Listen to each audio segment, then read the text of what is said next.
જે medical instrument equipment ગમે તે આપણે યુઝ કરીએ મટીરિયલ એ જે વેસ્ટ થાય એને બાયોમેડિકલ વેસ્ટ કહેવાય. ક્લિયર? બાયોમેડિકલ વેસ્ટ આપણે મ્યુનિસિપલ કોર્પોરેશનના નોર્મલ વેસ્ટ સાથે મિક્સ ના કરી શકીએ, ઇન્ફેક્શિયસ હોય એટલે આપણે એને અલગ કરવું પડે. તો આ ક્લિનિક એ જ છે કે જે આ કચરો છે એને તમે શેમાં નાખશો અને કયા ટાઈપનો કચરો જે સમજવાનો. બરાબર? પહેલાં તો તમે એ વિચારો આપણે રૂટીનમાં પેશન્ટ પતે પછી કયા કયા મટીરિયલ્સ અને ડિસ્પોઝેબલ્સ હોય છે. વિલાસભાઈ એમાં શું શું હોય છે જે તમે નાખવા જેવું છે? ઠીક છે. કઈ હિસાબે આગળ ઓર્થોમાં શું હોય છે?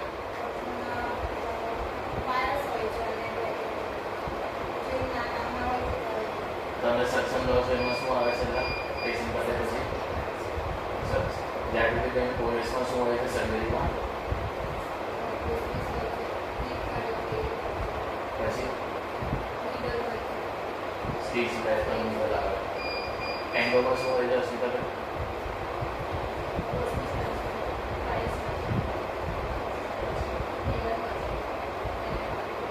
પેપર પોઈન્ટ જીપી હોય છે. રમજુભાઈ દોસ્તોમાં શું હોય છે? માપલેટ ત્યારે મટીરિયલ કેવું હોય છે? આર્જિનેટ, રબર બેઝ એ બધું હોય છે ને. મિક્સર તો મેડમ ટેન્શન બનાવે તો વેક્સ હોય છે ને, ગ્રીન સ્ટીક હોય છે. તો આ બધી વસ્તુઓને ડિસ્કાર્ડ એટલે ફેંકવા માટેની એક પદ્ધતિ જે આપણે બધા ફોલો કરીએ જ છે, પણ હવે વધારે ધ્યાનથી અને સ્ટ્રિક્ટલી ફોલો કરીશું. બરાબર? તો આ જેટલું મટીરિયલ છે એને આપણે ડિવાઈડ કરીએ. તમે ટ્રે લઈને ત્યાં બાયોમેડિકલ વેસ્ટનો આપણો આખો ઝોન છે, ત્યાં 4 કલરની ડસ્ટબિન પડી છે અને એક વ્હાઇટ કલરનું કન્ટેનર પડ્યું છે. બરાબર? ત્યાં જશો. આ કન્ટેનરમાં જે વ્હાઇટ કલરનું છે પંચરપ્રૂફ કન્ટેનર છે, મતલબ એની અંદર તમે કશું પણ સાફ વસ્તુ નાખ્યું હોય તો એને પાણી બહાર નહીં આવે. એની બધી જે બેગ છે એમાં આવી શકે. તો વ્હાઇટ એ પંચરપ્રૂફ છે. બીજી આપણી 4 છે, યલો, રેડ, બ્લુ અને બ્લેક. બરાબર? હવે આની એક સિસ્ટમ આપણે બનાવી છે. ત્યાંથી તમે ચેર પરથી જેટલું પણ ડિસ્કાર્ડ કરવાનું મટીરિયલ છે એક ટ્રેમાં લઈને બાયોમેડિકલ વેસ્ટનું આપણું જે કાઉન્ટર પરનું છે ત્યાં પહોંચશો. બરાબર? હવે ત્યાં પહોંચીને ત્યાં એક ચાર્ટ લાગી જશે 31 સાઇઝનો, ગુજરાતીમાં જ છે. એમાં જે લખ્યું છે એનું સમજાવું છું. બરાબર? સૌથી પહેલાં તમારે જોવાનું કે જે વસ્તુ છે એમાં કશું શાક છે, અણીદાર છે, જે વાગે એવું હોય, જે તમારી સ્કિનને પિયર્સ કરે એવું કશું છે કે નહીં. બરાબર? એવું શું આવશે આપણામાં? એક કરે વિલાસભાઈ વાગે એવું. સિરિંજ ના વાગે, નીડર વાગે. 2 વસ્તુ અલગ છે. બરાબર? નીડર, પછી પાઇપ્સ, પછી ઓર્થોના વાયર્સ. બરાબર? સ્યુચરની નીડલ આવે એ વાગી શકે. બરાબર? તો જેટલી આવી વસ્તુ છે બર્ડ્સ વાગી શકે. બરાબર? આપણા અને એન્ટોની ફાઇલ્સ વાગશે. જે પણ અણીદાર વસ્તુ છે એ સીધી તમારી જશે વ્હાઇટ. એટલે પહેલું જઈને દેખવાનું કે એમાં શું અણીદાર છે. જે તમારી સ્કિનને વાગે એવું હોય એ બધું વ્હાઇટમાં જ નાખવાનું, બીજા કશામાં નાખવાનું. ક્લિયર? સિરિંજ એલેવાળી જે હોય એમાં આપણું નીડલ કટર છે. બરાબર? એટલે સિરિંજમાં નીડલ કટ કરી દેવાની અને સિરિંજ જે પ્લાસ્ટિકની બનશે એ આગળ સમજાવશે નહીં. બરાબર? નીડલ ડાયરેક્ટ કદામાં નથી નાખવાની, નીડલ કટરમાં કટ કરવાની, જે આપણે એરે બ્લોક આપેલા હોય એ. બાકીની જેટલી શાર્પ વસ્તુઓ છે એ બધી વ્હાઇટમાં જશે. ક્લિયર? એના પછી તમારે ચેક કરવાનું કે હવે અણીદાર વસ્તુઓ ડિસ્કાર્ડ કર્યા પછી એમાં કોઈ ગ્લાસની વસ્તુ છે. ગ્લાસ એટલે કાચની. કાચની કઈ કઈ વસ્તુઓ આવે છે આપણામાં વેસ્ટમાં? એલઈડી કાચની આવશે મોસ્ટ ઓફ. એના પછી વાયર્સ અને એમ્બ્યુલ્સ એટલે કાર્ટ્રીજ અને એલઈડી બોટલ મેજર આપણા ગ્લાસમાં આવે છે. બરાબર? બીજું કંઈ બોટલ નથી. તો એ ગ્લાસ માટે સ્પેસિફિક છે બ્લુ કલરની. જે બ્લુ કલરની બાયોમેડિકલ રહે છે એમાં ખાલી ગ્લાસની વસ્તુ નાખવાની. કોઈ દિવસ બીજું કશું આપણે ક્લિનિક તો મર્ક્યુરી ફ્રી છે. બરાબર? સેમ મર્ક્યુરી માટે ગ્લાસના પિક્ચર પહેલાં યુઝ કરતા હતા. તો એ બ્રેક થાય. 200માં ગ્લાસ સેટ છે. કોઈ વખતે બ્રેક થયો તો ગ્લાસ સેટ છે નાખશો બ્રેકમાં છે. ક્લિયર? એના પછી હવે આ બે વસ્તુ તમે ક્લિયર કરી, અણીદાર ક્લિયર કરી દીધું, ગ્લાસનું ક્લિયર કરી દીધું. પછી જે રહ્યું જોવાનું કે વસ્તુમાં શું છે. એ જે મટીરિયલ રહ્યું એટલે હોસ્પિસ ગ્લોવ્સ કે કશું એ કશું પણ પેશન્ટના મોઢામાં ટચ થયું હોય સલાઈવા સાથે અથવા તો લોહી સાથે સલાઈવા અથવા તો લોહી પણ સાથે ટચ થયેલું હોય તો એ બધું તમારું જશે યલો ટેગમાં અને ના થયું હોય તો એ રેડ ટેગમાં. બરાબર.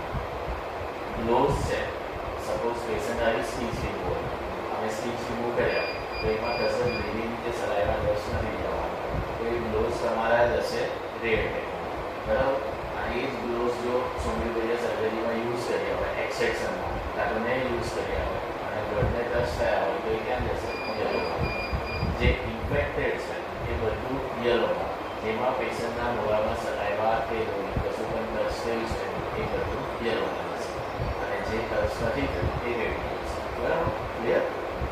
સક્શન ટ્યુબ છે સર્જરી વગર તમે યુઝ કરી છે નોર્મલ ક્રાઉન કટિંગમાં તો એ શેમાં જશે શેમાં રેડમાં. અને એ જ સક્શન ટ્યુબ તમે સર્જરીમાં આસિસ્ટ કરી છે અને એમાં બ્લડ ટચ થયું છે તો શેમાં જશે યલોમાં. ગ્લોવ્સ ક્લીન છે તો રેડમાં ઇન્ફેક્ટેડ છે તો યલોમાં. હોસ્પિસ સર્જરીવાળા છે તો યલોમાં. સર્જરીમાં યુઝ નથી થયા આપણે જસ્ટ સ્કેનિંગ પોલિસી વખતે કર્યું છે તો રેડ. બરાબર. ક્લિયર. રેડ ને યલોનું પતી ગયું. જેટલું ઇન્ફેક્શિયસ છે બરાબર એ જશે બધું યલોમાં. ઇન્ફેક્શિયસ મતલબ પેશન્ટનું બ્લડ ટચ થયું છે. ક્લિયર. અને જેટલું ખાલી પેશન્ટને યુઝ કર્યું છે ઇન્ફેક્ટેડ કહેવાય એમાં આપણે ઓક્યુપેટ કરી શકીએ તો એ બધું જશે રેડ. ક્લિયર. કોઈ કન્ફ્યુઝન. અને એના પછી જે પણ રહ્યું એટલે પાણીનો ગ્લાસ એને સ્ક્વીઝ કરીને બ્લેકમાં નાખવાનું. ટીશ્યુ પેપર બ્લડવાળું નથી કર્યું સર્જરીમાં નથી આવ્યું ખાલી અંદર લીધું છે તો બ્લેકમાં. બરાબર. બીજી કોઈ પણ વસ્તુ ઓઆરએસનો ગ્લાસ હશે તો એ જશે બ્લેકમાં. બરાબર. બ્લેકવાળું જે વેસ્ટ છે ને એ આપણે પેલા પેશાવાળા આવે એને નાખી શકાય કેમ કે કમ્પ્લીટલી નોન ઇન્ફેક્ટેડ છે એટલે શું લાગે. બરાબર. ગ્લાસીસ બધા સ્ક્વીઝ કરીને નાખો તમે સીધા ગ્લાસ નાખો છો એમાં તરત આપણું બાય વેસ્ટ કેમિકલ પૂરું થઈ જાય છે. ક્રમ યાદ રહ્યો. વ્હાઇટમાં શું આવે જે પણ સ્કીનને પિયર્સ કરી શકે જે વસ્તુ તમારે લાગે કે આનાથી સ્કીનમાં પિયર્સ થાય એવી છે એ વ્હાઇટમાં જશે. ક્લિયર. જે પણ ગ્લાસની વસ્તુ હશે એ બ્લુમાં. પછી જે વસ્તુ ઇન્ફેક્ટેડ છે ઇન્ફેક્શિયસ નથી જેમાં બ્લડ ટચ નથી થયું એ રેડ. જેમાં બ્લડ ટચ થયું છે એ યલોમાં અને એના સિવાયનું જે રહ્યું એ બ્લેકમાં. White blue red yellow black. આ સિક્વન્સ ચેરની પાછળ એક કે 12 મેડિકલ વેસ્ટ કન્ટેનર થઈ જાય બધા ત્યાં કન્ટેનર શોપમાં જશે અહીંયાથી તમે બધી ત્યાં લઈ જાઓ એક ટાઈમે એને સેગ્રીગેટ કરવું જોઈએ.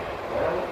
એસડીએફની ટીપ શેમાં જશે ફ્લોરાઇડની યુઝ કરે છે શેમાં જશે યલોમાં ક્યાં જશે સાથે રેડમાં જશે. બરાબર. એમઆઈ વાર્નિશની ટીપ રેડમાં જશે. એમઆઈ વાર્નિશ શું કર્યું કન્ટેનર આપણું કન્ટેનર રેડમાં જશે.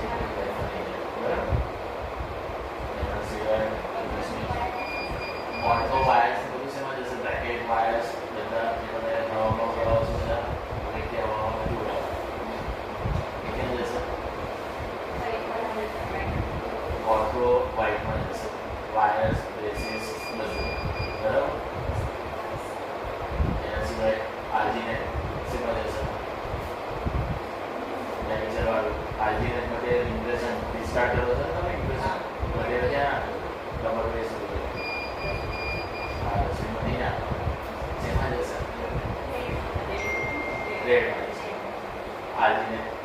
અમુક આર્જિનેટ ઇમ્પ્રેશન જે આપણે પેલી એક્સટ્રેક્શન પછી લીધી હોય છે એમાં બ્લડ હશે એટલે બ્લડવાળી આવશે તો યલો ઇમ્પ્રેશન. બરાબર.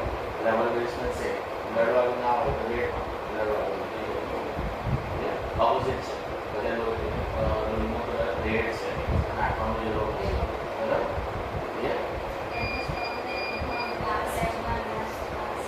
સેન્ટ્રલ સ્ટોમ જે લેબમાં છે તો લેબની વસ્તુ ચેર સાઈડ પર આપણું પેશન્ટ બધે પછી જે થઈ જાય છે એના પેશન્ટના ડિસ્પોઝિબલ્સ એપ્લોયમેન્ટ વિશેમાં જશે.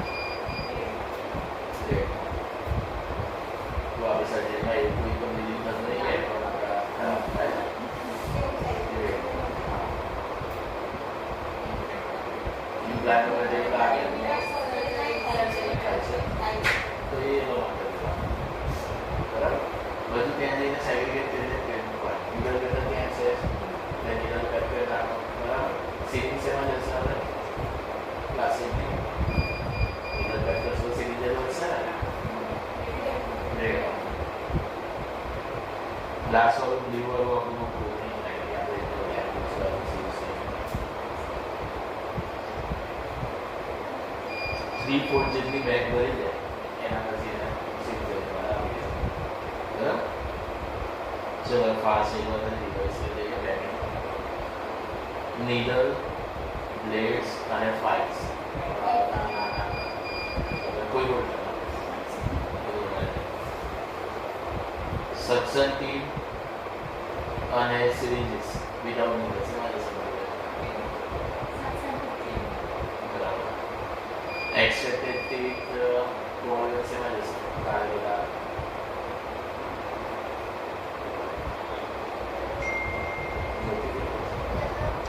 યલો જશે.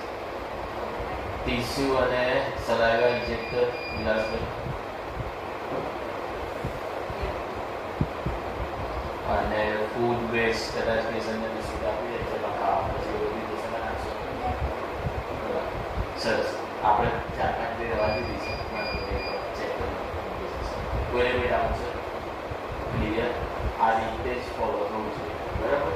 તમારા બધાની સેફ્ટી માટે પણ જરૂરી છે અને સાફમાં અને પેશન્ટ એને બી એને ઇન્સ્પેક્શનમાં આવશે પૂછશે ગોળમાં ફેરવીને પૂછશે આ ટેકનિક ઉકેલો હોય મેડિકલ નહીં આવે ચાલશે એટલે ટેકનિક્સ જ આવશે એટલે એ પૂછશે કે રબર બેસેમાં પૂછશે બરાબર.